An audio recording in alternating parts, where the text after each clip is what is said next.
All right, Michael. It's funny you ask this question via YouTube comment because the video you watched was actually a video I made in response to a YouTube comment that was too complicated to explain in text, so I made that video.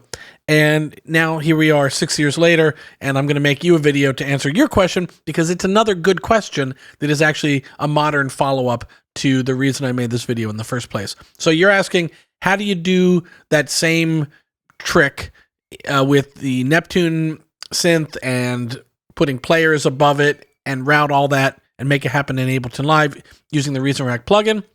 And here's the answer. So I've got this vocal here on an audio track in Ableton Live. That's all that's happening so far. If I knew what you were thinking. Okay, so now here's what we're going to do.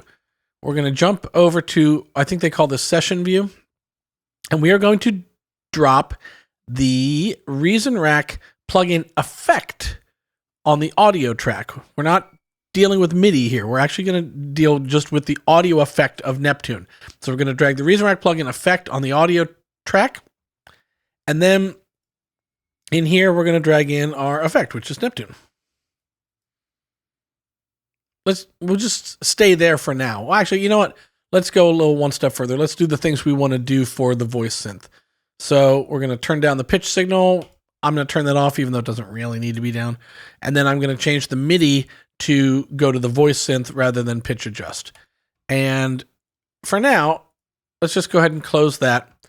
And then the other thing we want to do is on a MIDI track, we don't have to do anything with the inserts on the MIDI track, but down here where it says MIDI 2 on the MIDI track, we're going to change that and we're going to route the MIDI to the audio channel that has our Reason plugin on it. So MIDI from this channel is going to go over here. Now, if all I did right now was arm this MIDI track for recording and I go ahead and play back, if I do nothing with my MIDI keyboard and I play, we're going to hear nothing.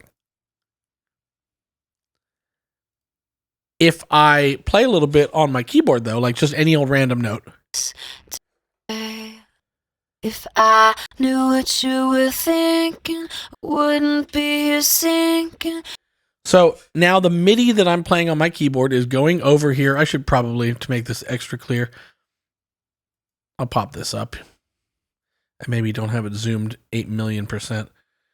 There we go. So again, I'm just going to play some MIDI while it's looping, and you're going to see the vocal synth.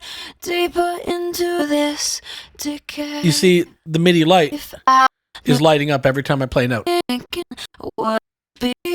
If I play chords manually, into this decay. That works fine too. But your question now is well, this is probably going to get you as far as you need to go, but I'll go the full way for you now because what I was showing in that video was the trick using the combinator, and the same still applies. Here in the Reason Rack audio plugin, we're going to right-click and choose Combine on Neptune, and then we're going to go up to the players, and I'm going to drop a scales and chords, and I'll go with, what's that one, Anthem chords. I'll choose Anthem chords as my preset, and now I can play single notes on my MIDI keyboard, and we'll get full chords via the player. Deeper into this decay. If I knew what you were thinking, wouldn't be here sinking. Deeper into this decay. So there you go. That is the routing as you do it in Ableton Live.